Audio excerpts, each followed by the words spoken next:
UGC net unit 9 એમાં બી વિશ્વ સાહિત્યની કૃતિઓમાં આજે આપણે વાત કરવાના છીએ ફોન્તામારાની, જે ઇગ્નિયાજીઓ સિલોનીએ લખેલી છે. ઇટાલિયન નવલકથા છે, 10 પ્રકરણમાં વિભાજિત છે અને એનું અનુવાદ જયંતિ દલાલે કરેલું છે.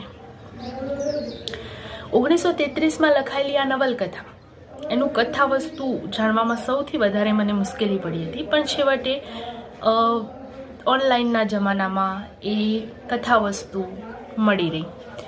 ઇટાલીનું એક નાનકડું ગામ એ ફોન્તામારા, અને ફોન્તામારામાં વસતા લોકો એ ભોળા અને ગરીબ તથા ખેતી કરનારા ખેડૂતો હતા.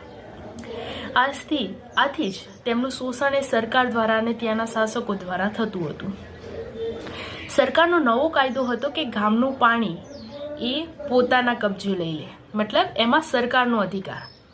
પણ ગામના લોકોને એવું થયું કે આ તો પાણી દરેકનું છે, દરેક જીવનો અધિકાર છે, તો શા માટે સરકાર આવું કરી રહી છે?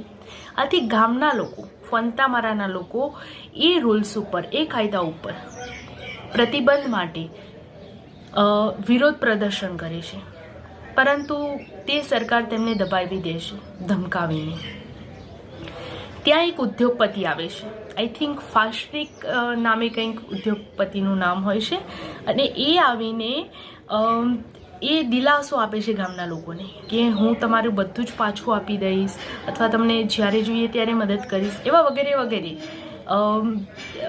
થોડા ઘણા એવા વાક્ય રચનાઓનો પ્રયોગ કરે છે, જેથી ગામના લોકોને દિલાસો મળે.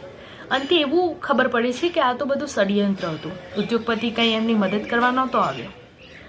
છેવટે ગામના લોકોની જમીન, પાણી, જીવન બધું જ છીનવાઈ જાય છે.